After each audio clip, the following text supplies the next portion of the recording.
السلام علیکم ورحمۃ اللہ وبرکاتہ۔ سورۃ توبہ آیت نمبر 71۔ اعوذ باللہ من الشیطان الرجیم، بسم اللہ الرحمن الرحیم۔ والمؤمنون اور مومن مرد، والمؤمنات اور مومن عورتیں، بعضهم ان کے بعض، اولیاء دوست ہیں، بعض کے، یامرون حکم دیتے ہیں بالمعروف اچھے کاموں کا، وینہون اور منع کرتے ہیں عن المنکر برے کاموں سے، ویقیمون اور قائم کرتے ہیں الصلاۃ نماز کو، ویؤتون اور ادا کرتے ہیں زکوٰۃ زکوٰۃ کو، ویطیعون اور اطاعت کرتے ہیں اللہ کی، ورسولہ اور اس کے رسول کی، اولئک یہی لوگ ہیں، سیرحمہم اللہ جلد ان قریب رحم کرے گا ان پر اللہ، ان اللہ بے شک اللہ تعالیٰ عزیز غالب حکیم حکمت والا ہے۔ والمؤمنون والمؤمنات اور مومن مرد اور مومن عورتیں ایک دوسرے کے دوست ہیں۔ منافق مردوں اور منافق عورتوں کی بد عادات کا ذکر کرنے کے بعد اب اہل ایمان مردوں اور اہل ایمان عورتوں کی نیک صفتیں بیان ہو رہی ہیں۔ کیا فرمایا کہ وہ سب ایک دوسرے کے اولیاء ہیں، یعنی دوست ہیں، محبت رکھنے والے ہیں، ایک دوسرے کی مدد کرنے والے ہیں۔ اب دیکھیں مومن مرد اور مومن عورتیں کیسی ہوتی ہیں، ٹھیک ہے نا، ان کی کیا صفات ہوتی ہے۔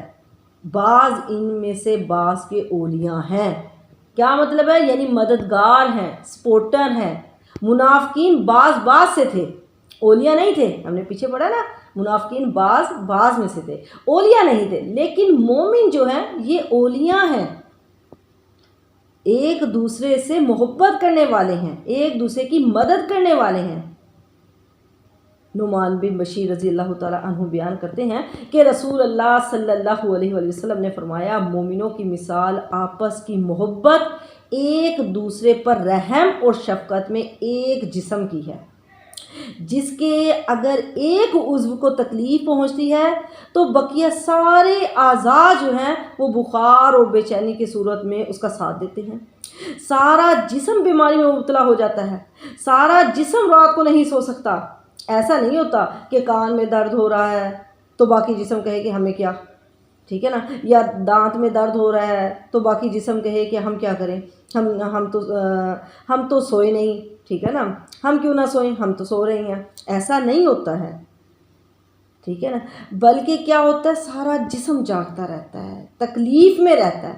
تو مومن ایسے ہی ہیں ایک دوسرے کے لیے۔ آپ صلی اللہ علیہ وسلم نے فرمایا، ایک مومن دوسرے مومن کے لیے عمارت کی مانند ہے، جس کی بعض اینٹیں بعض کو سہارا دیتی ہیں، سپورٹ کرتی ہیں۔ اس طرح کا تعلق ہوتا ہے مومن کا ایک دوسرے کے ساتھ۔ آپ صلی اللہ علیہ وسلم نے ہاتھوں کی انگلیاں ایک دوسرے میں ڈال کر دکھائی کہ اس طرح ایک دوسرے کو مومن مضبوط کرتے ہیں۔ یہ کیوں اولیاء ہوتے ہیں، کیوں دوست ہوتے ہیں؟ کیا یہ ایک دوسرے کی زبان دیکھ کر دوستی کر لیتے ہیں؟ ہم ایسا ہی کرتے ہیں نا، کہ یہ ہماری زبان کی ہیں، یا ہماری برادری ایک ہے، یا کام ایک جیسے ہیں تو ہم ان سے دوستی کر لیتے ہیں۔ تو ان کا کیا رشتہ ہے، کون سی بیس پر یہ اولیاء بنے ہیں؟ ایمان کا رشتہ ہے جو ان کو جوڑے ہوئے ہے۔ ان سب کا ایک رشتہ ہے، وہ ایمان کا رشتہ ہے، جس سے اللہ کے نزدیک تمہاری پہچان ہے، ایک رشتہ ہے جس سے اللہ تعالیٰ تمہیں پکارتا ہے، یا ایھا الذین آمنو، اے وہ لوگو جو ایمان لائے ہو۔ تو یہ ایک دوسرے کے معاون ہیں، مددگار ہیں۔ کس چیز میں مددگار ہوتے ہیں؟ جو بھی ایمان کے کام ہیں ان میں ان کی سوچ، ان کا بول، ان کے کام سب ایک جیسے ہیں، اس لیے ایک دوسرے کے اولیاء بنتے ہیں۔ مخالفت نہیں کرتے ہیں، مخالف نہیں ہوتے ہیں ایک دوسرے کی جڑیں نہیں کاٹتے ہیں کہ یہاں اب اور اچھا درس شروع ہو گیا، اب کسی اور کو بلا لیا ہے، اب میں اس کو ختم کرتی ہوں، لوگوں کو تو مجھے بلانا چاہیے تھا، میرے پاس آنا چاہیے تھا۔ نہیں، بلکہ یہ ایک دوسرے کو سپورٹ کرتے ہیں، یہ ایک اللہ کی خاطر کام کرنے والے ہوتے ہیں۔ تو سب سے پہلا کام ان کا کیا ہے، وہ کیا کام کرتے ہیں؟ یأمرون بالمعروف وینہون عن المنکر، وہ نیکی کا حکم دیتے ہیں اور برائی سے روکتے ہیں، یہ اپنی ذمہ داری سمجھتے ہیں کہ لوگوں کو بھلائی کا حکم دیا جائے اور برائی سے روکا جائے۔ تو کیا ہم ایسے ہیں؟ تو یہ کام صرف مومن مرد ہی نہیں کرتے بلکہ مومن عورتیں بھی کرتی ہیں۔ آپ صلی اللہ علیہ وسلم نے فرمایا تھا نا کہ برائی دیکھو تو کیا کرنا چاہیے، ہاتھ سے روکو، ہاتھ سے نہیں روک سکتے تو زبان سے روکو، اگر زبان سے بھی نہیں روک سکتے تو دل سے تو برا سمجھو، دل میں تو اسے برا جانو، اور یہ کمزور ترین ایمان ہے۔ اور اگر انسان دل سے بھی برا نہیں جانتا کہ اسے کوئی فرق ہی نہیں پڑتا ہے، گناہ ہو رہے ہیں یہاں پر، اللہ کی نافرمانیاں ہو رہی ہیں وہاں پر، اسے کوئی پرواہ ہی نہیں ہے کہ اللہ کے حکم ٹوٹ رہے ہیں، تو وہ کہتا ہے کہ مجھے کوئی فرق ہی نہیں پڑتا، تو اس کا مطلب ہے اس میں ایمان ہی نہیں ہے۔ مومن منافق کے بالکل الٹ ہے، ٹھیک ہے نا۔ منافق کیا کرتے تھے؟ وہ منکر کا حکم دیتے تھے، اور مومن یہ بھلائی کا حکم دیتے ہیں۔ منافق کیا کرتے تھے؟ وہ برائی پھیلانے کے شوقین ہیں، اور یہ مومن یہ بھلائیاں پھیلانے کے شوقین ہیں، ٹھیک ہے نا۔ تو حضرت لقمان حکیم نے اپنے بیٹے کو نصیحت کی تھی، کیا نصیحت کی تھی؟ کہ نماز قائم کرو، نیکی کا حکم دو اور برائی سے منع کرو، برائی سے روکو۔ اچھا، جو سبت والوں کا جو واقعہ تھا، ہفتے کے دن کا، جو مچھلیاں پکڑتے تھے، وہ کون سے لوگ تھے جو بچے تھے؟ وہ بچے تھے جنہوں نے نیکی کا حکم دیا تھا اور برائی سے روکا تھا۔ جنہوں نے کچھ بھی نہیں کہا تھا نا، وہ بھی بندر بن گئے تھے۔ آج کتنے لوگ ہیں برائی سے روکنے والے؟ ہاں، پردے سے روکنے والے مل جائیں گے۔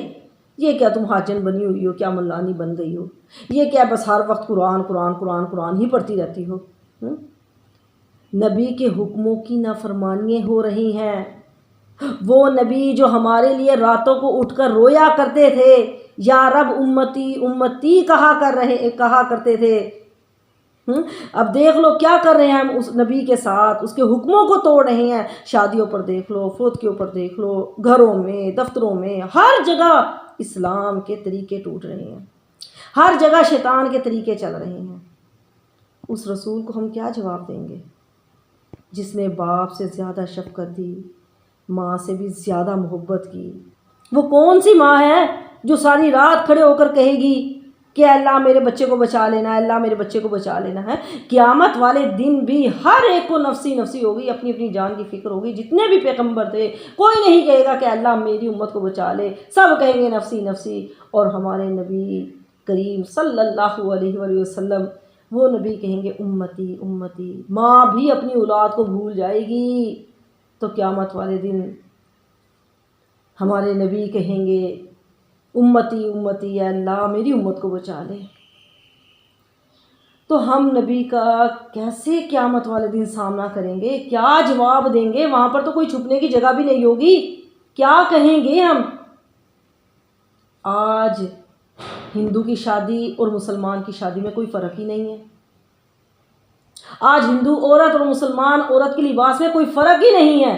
ایک غیر مسلم کافر کی زبان میں اور مسلمان کی زبان میں کوئی فرق ہی نہیں ہے۔ غیر مسلموں کے طریقوں میں اور مسلمانوں کے طریقوں میں کوئی فرق ہی نہیں ہے۔ جیسے وہ بولتے ہیں ویسا ہم بھی بولنا چاہتے ہیں، جو ان کی رسمیں ہیں وہ ہم منانا چاہتے ہیں، کرسمس ہم کرنا چاہتے ہیں، ویلنٹائن ڈے ہم منانا چاہتے ہیں۔ ہم کون سی چیزوں کا جواب دیں گے؟ ابھی تو ہم مرنے مٹنے والی امت ہے رسول پر، ہمیں صرف نعتیں اور قوالیاں ہی کرنے آتی ہیں۔ نبی کے طریقے ٹوٹتے ہیں تو ٹوٹے۔ اللہ نے کیا فرمایا کہ تم بہترین امت ہو، کیوں؟ کیونکہ تم نیکی کا حکم دیتے ہو اور برائی سے منع کرتے ہو۔ جب ہم نے یہ کام ہی چھوڑ دیا ہے تو پھر ہم کیسے بہترین امت ہیں؟ اللہ تعالیٰ کا حکم بھی یہی ہے کہ تمہیں ایک جماعت ایسی ہونی چاہیے جو بھلائیوں کا حکم دے اور برائیوں سے منع کرے۔ ہم نے حدیث میں پڑھا تھا نا کہ جب مسلمان نیکی کا حکم دینا اور برائی سے منع کرنا چھوڑ دیں گے تو اس کے بعد وہ دعائیں کریں گے تو دعائیں قبول نہیں ہوگی۔ اب دعائیں کی جاتی ہیں، دعائیں نہیں قبول ہوتی۔ لوگ کھڑے ہیں حرم میں ہاتھ اٹھا اٹھا کر دعائیں کر رہے ہیں کہ اللہ امت مسلمہ کی قسمت بدل دے، لیکن کوئی دعائیں قبول نہیں ہوتی۔ آپ صلی اللہ علیہ وسلم نے فرمایا جو قوم گناہوں میں مبتلا ہو جاتی ہے اور ان میں قدرت والے بھی موجود ہوتے ہیں، یعنی وہ منع کر سکتے ہیں، وہ پھر بھی نہ روکے نہ منع کرے تو قریب ہے کہ اللہ ان سب کو اپنی طرف سے عذاب میں مبتلا کر دے۔ استغفر اللہ۔ تو مومن ایک دوسرے کے مددگار ہوتے ہیں، وہ پلان کرتے ہیں کس طرح برائی کو ختم کیا جائے۔ آج ہر کام کی پلاننگ ہوتی ہے، اس کام کی کوئی پلاننگ نہیں کرتا ہے، لوگ سوچتے ہی نہیں ہیں کہ یہ بھی کوئی کام ہے۔ آج ہماری اس کام میں بہت کوتاہی ہے۔ بنی اسرائیل نے بھی یہی کوتاہی کی تھی، ایک دن وہ لوگوں کو منع کرتے تھے اور پھر اگلے دن انہی کے ساتھ بیٹھ کر کھانے پینے شروع کر دیتے تھے، تو پھر دیکھو ان کا حال کیا ہوا۔ اگر ہم اپنے ایمان کا دعویٰ کرتے ہیں تو ہماری یہ تمنا ہونی چاہیے کہ میں جدھر بھی جاؤں میں نے نیکی پھیلانی ہے، برائی سے منع کرنا ہے۔ اگر کہیں پر ہمارا بالکل ہی منہ بند ہو جائے، ہمارا بس نہ چلے، ہم کچھ بھی نہ کر سکے، تو دل میں تو برا سمجھیں اس کو۔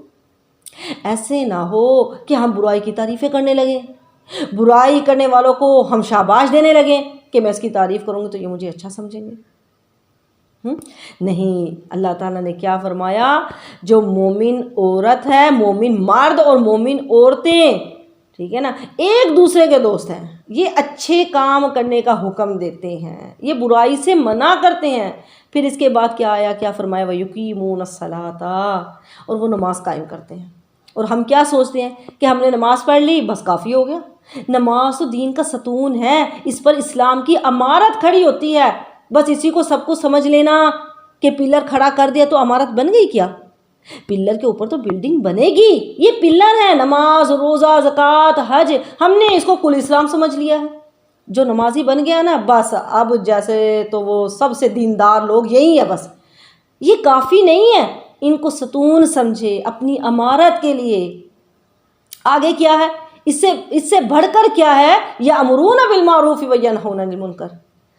ہم نمازیں پڑھ لیتے ہیں، اب کیسے برائی سے روکیں؟ ہم برائی سے روکیں گے تو لوگ پھر کیا کہیں گے مجھے کہ یہ کیا، یہ تو پھر لوگ ہمارے خلاف ہو جائیں گے، اسی لیے ہم برائی سے نہیں روکتے۔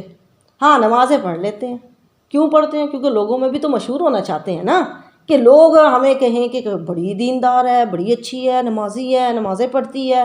نمازیں پڑھ لیتے ہیں، اگر نیکی کا حکم دیں گے، برائی سے منع کریں گے تو لوگ ہمارے خلاف ہو جائیں گے۔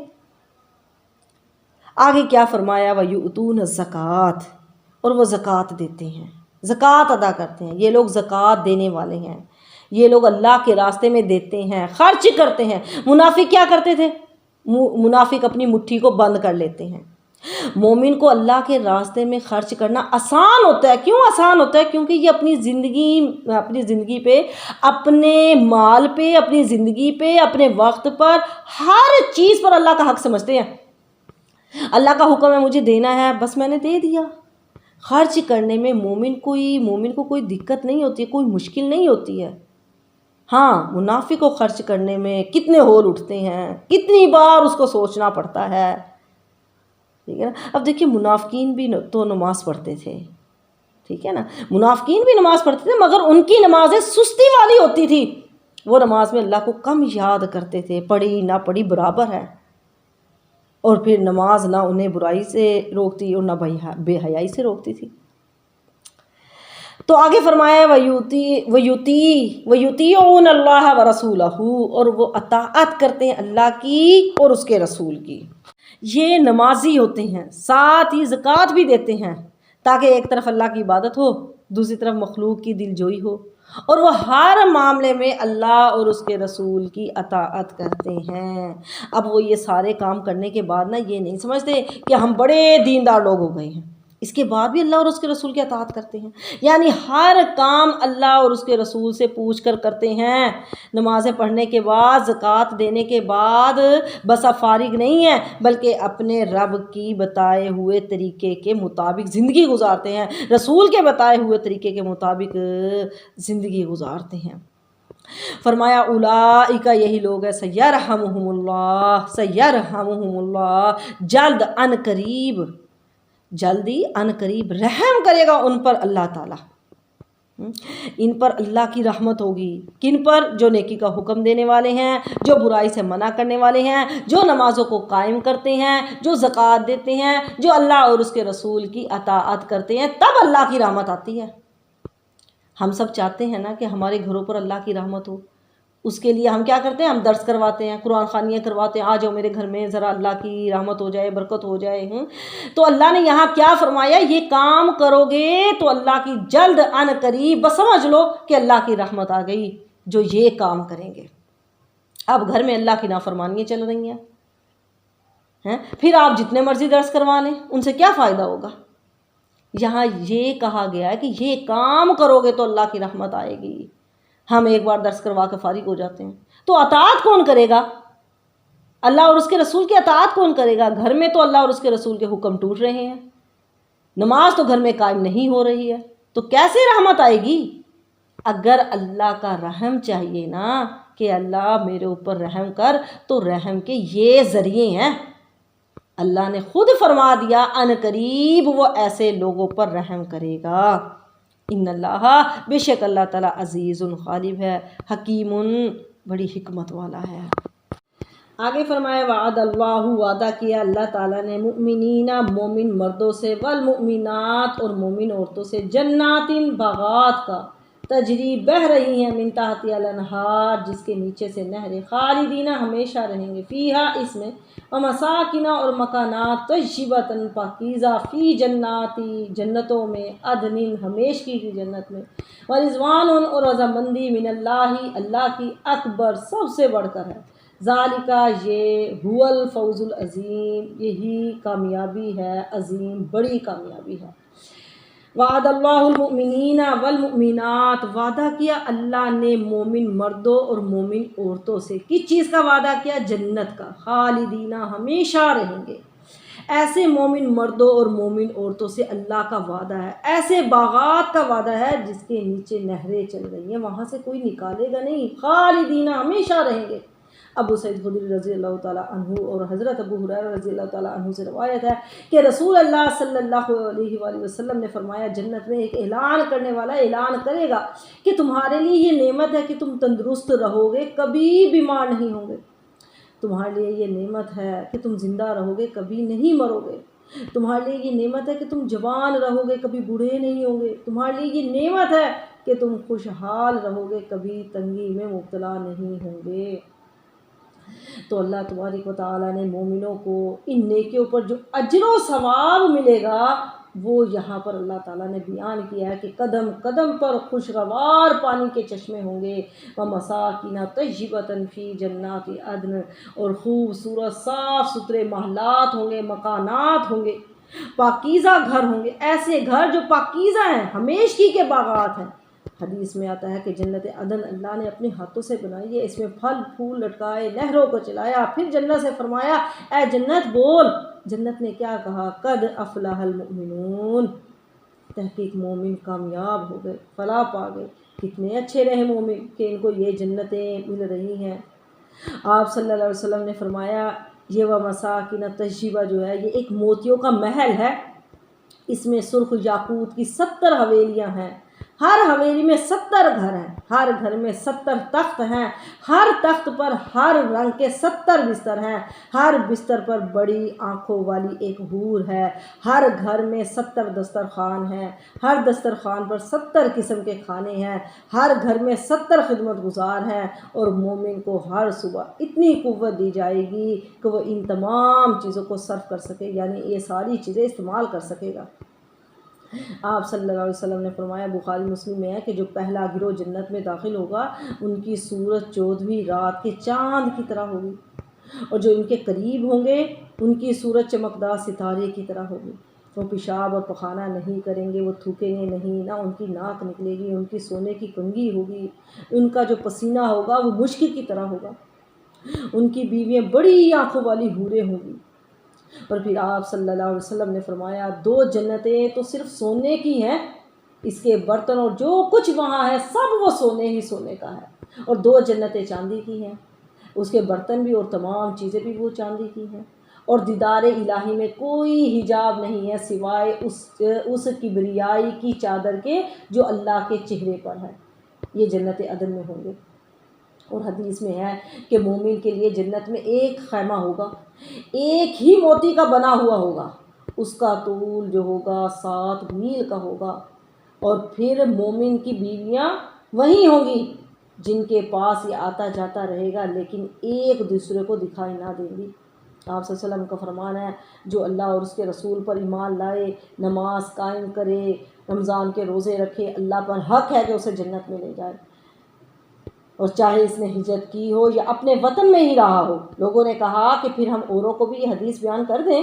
آپ صلی اللہ علیہ وسلم نے فرمایا جنت میں 100 درجے ہیں جنہیں اللہ نے اپنی راہ کے مجاہدوں کے لیے بنایا ہے، ہر درجے میں اتنا فاصلہ ہے جتنا زمین و آسمان میں ہے۔ اللہ تعالیٰ سے جب بھی سوال کرو تو جنت الفردوس کا سوال کیا کرو، سب نہریں وہیں سے نکلتی ہیں، اور اس کی جو چھت ہے وہ رحمان کا عرش ہے۔ آپ صلی اللہ علیہ وسلم نے فرمایا جنت میں ایسے بالا خانے ہیں جن کا اندر کا حصہ باہر سے نظر آتا ہے اور باہر کا اندر سے نظر آتا ہے۔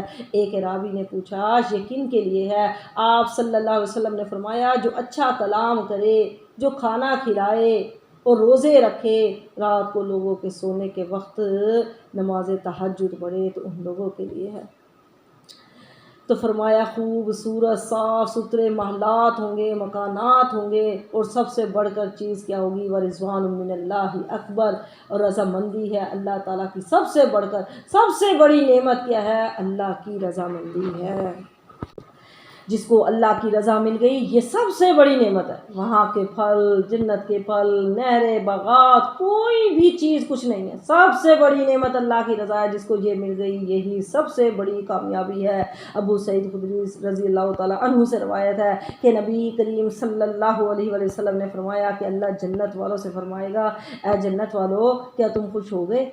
وہ عرض کریں گے کہ اے اللہ ہم خوش کیوں نہ ہوں، تو نے ہمیں وہ کچھ عنایت فرمایا جو اپنی مخلوق میں سے کسی کو نہیں دیا۔ اللہ فرمائے گا کہ میں تمہیں ان تمام نعمتوں سے بڑھ کر ایک اور نعمت دوں گا۔ وہ عرض کریں گے اے اللہ اب اس سے بڑھ کر اور کون سی نعمت ہو سکتی ہے؟ اللہ فرمائے گا کہ میں تمہیں اپنی خوشنودی سے نوازتا ہوں، اب کبھی بھی میں تم سے ناراض نہیں ہوں گا۔ ذالک هو الفوز العظیم، یہی سب سے بڑی کامیابی ہے۔ اللہ کی تھوڑی سے تھوڑی رضا بھی جنت کی نعمتوں اور جنت کے پاکیزہ مکانوں سے بہت ہی بڑی ہے۔ یہی تو بڑی کامیابی ہے۔